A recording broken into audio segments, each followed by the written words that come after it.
सबसे पहले तो आज गणतंत्र दिवस की बहुत बहुत शुभकामनाएं आपको। और जैसे कि पूरा देश जो है गणतंत्र दिवस जो है बड़े धूमधाम से जो है मना रहा है, और आज मुझे लगता है कि जैसे मोदी जी का जो सपना था वो आज यहाँ पूरा हो रहा है। मानव उत्थान सेवा समिति के जरिए ये जो मानव सेवा दल जो यहाँ टीम इन्होंने महाराज जी को सलामी दी आज गणतंत्र दिवस पर, तो उस पर आप क्या कहना चाहेंगे और कैसा लगता है कि जब हम इस ड्रेस में आते हैं और गणतंत्र दिवस पर हम महाराज जी को सलामी देते हैं? पहले तो आप सभी को मेरा सादर प्रणाम।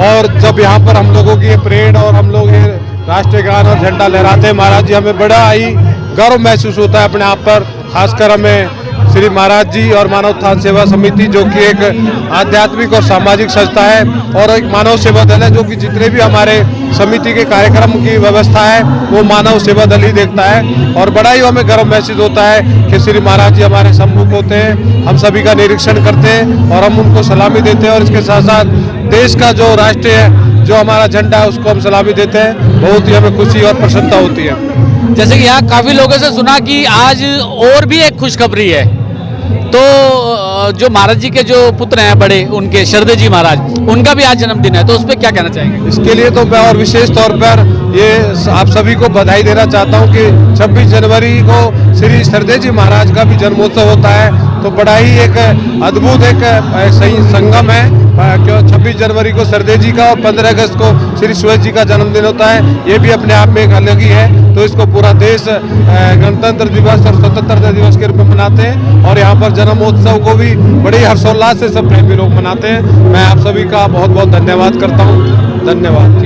हाँ जी, आज गणतंत्र दिवस है और आप तो खुद भी एक फोर्स से जो है रिटायर्ड हैं, है ना, तो कैसा मतलब अनुभव और क्या शेयर करना चाहेंगे आज गणतंत्र दिवस के मौके पर? 700 में सुवन है वतन के लिए, 700 में सुवन है वतन के लिए, दिलों में धड़कन है वतन के लिए, कह गई फांसी पर चढ़ी हुई गर्दनें, ये हमारा नमन है वतन के लिए। बहुत बढ़िया। सभी फौजियों के दिलों में यही हमेशा रहता है। जिस दिन यूनिफॉर्म पहनी, once a soldier always a soldier. एक बार जो फौजी बन गया जीवन भर उसके अंदर से यूनिफॉर्म की ललक रहती है, जज्बा रहता है। किसी भी काम को, कोई भी ड्यूटी, हमारे आश्रम में कोई भी ड्यूटी मिलती है, हम उसको फौजी के अनुसार उस जज्बे के साथ। जैसे ये जो अपना मानव उत्थान सेवा समिति है, इधर जो है मानव सेवा दल टीम है, क्या ये एक दिन का जो है अभ्यास जो है उसका नतीजा है, या इसके लिए क्या आपको पूरी मेहनत करनी पड़ती है, पूरा अभ्यास करना पड़ता है? उसके बारे में आप थोड़ा सा बताएंगे कि क्योंकि आज सतपाल जी महाराज जी को जो है सलामी दी है, तो क्या इस कार्यक्रम की रूपरेखा रहती है, क्या अभ्यास करते हैं, थोड़ा सा उसके बारे में बताइए। जी, इसका हम 1.5-2 महीना से अभ्यास करना चालू कर देते हैं, क्योंकि यहाँ पे जो सिविलियन बैकग्राउंड के ज़्यादा लोग हैं और तेजेंद्र भाई हैं और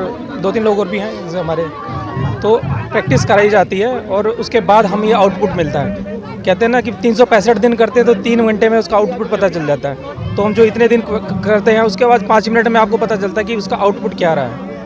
तो जो हमारे जो हिंदुस्तान के जितने भी लोग हैं जो हिंदुस्तानी हैं, आज के दिन उनको क्या मैसेज जो है, जैसे फोर्स में जितने लोग हैं, चाहे वो थल सेना हो, चाहे वो नेवी हो, जितनी भी सेनाएं हैं, जो जज्बा उनके अंदर देश के प्रति होता है, तो वही जज्बा देश के हर नागरिक में हो, उस पर आप क्या मैसेज देना चाहेंगे? देखिए, सभी जो 26 जनवरी 15 अगस्त है, हमारे सभी सैनिकों को और जो हमारे शहीद हुए हैं, आज़ादी के जो दीवाने रहे हैं, उन सब की याद में हम उसका कलेक्टिवली मनाते हैं और उसमें सब में तिरंगे में समाहित हो जाता है। तो हम तिरंगे को सैल्यूट कर दिया, तो हमने उन सबको अपने दिल से नमन किया कि उन्होंने शहादत या उनके जज्बे, उनके वो जो बॉर्डर पे आज भी खड़े हैं, तो हम शांति से 26 जनवरी मना रहे हैं, 15 अगस्त मना रहे हैं, होली दिवाली मना रहे हैं। तो हमारा सबकी तरफ से तहे दिल से उनके लिए नमन है और हमेशा नमन रहेगा।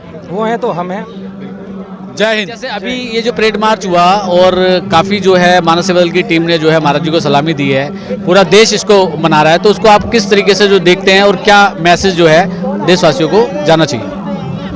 ये हमारा 26 जनवरी एक राष्ट्रीय पर्व है। इसे सभी भारतीय हमारे बिल्कुल प्रेम से मनाते हैं। पूरे देश में एक आज़ादी की, हमारे संविधान की झलक दिखती है 26 जनवरी के दिन, और ये बहुत ही हमारे लिए बहुत ही बड़ा पर्व है, हमारे लिए, हमारे देश के लिए।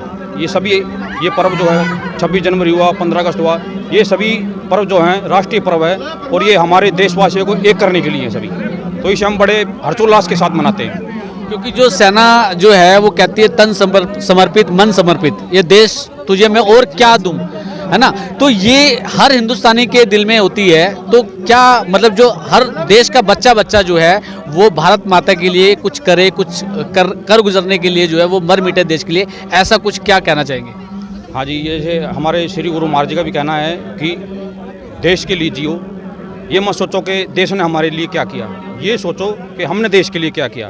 तो हमारा कर्तव्य है कि सभी देशवासियों को एक करना, देश के प्रति जो भी कार्य हमको दिखता है वो हमको करना चाहिए। जय हिंद। मंडल संयोजक शंकर शर्मा जी हमारे बीच में मौजूद हैं और सबसे पहले तो उनको गणतंत्र दिवस की बहुत बहुत शुभकामनाएं जी। आपको भी।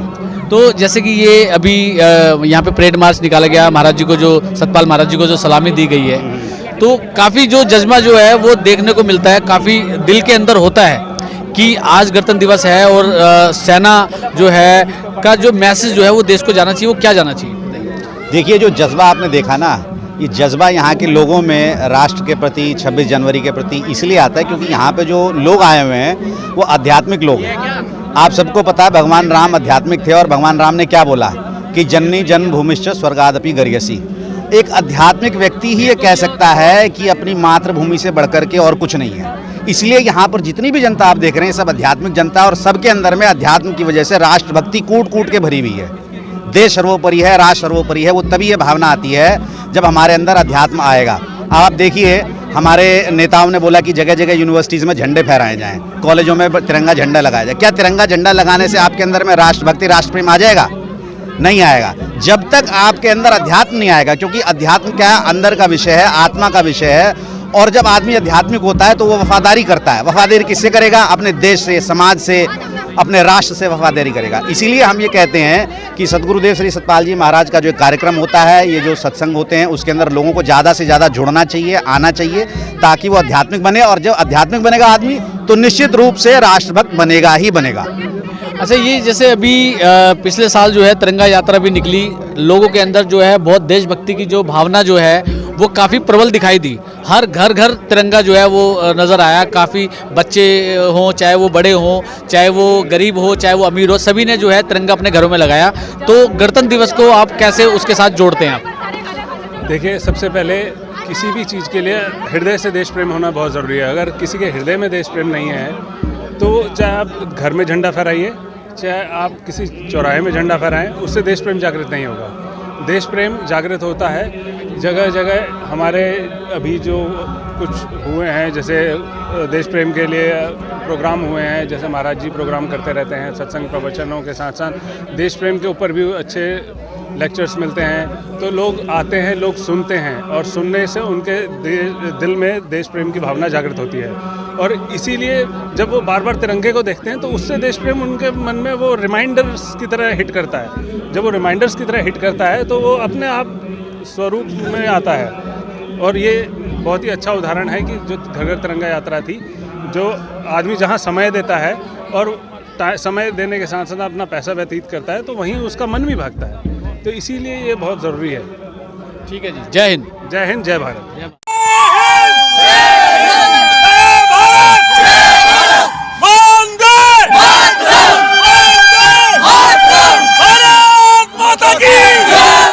हर्ष हर्ष जय जय हर्ष हर्ष जय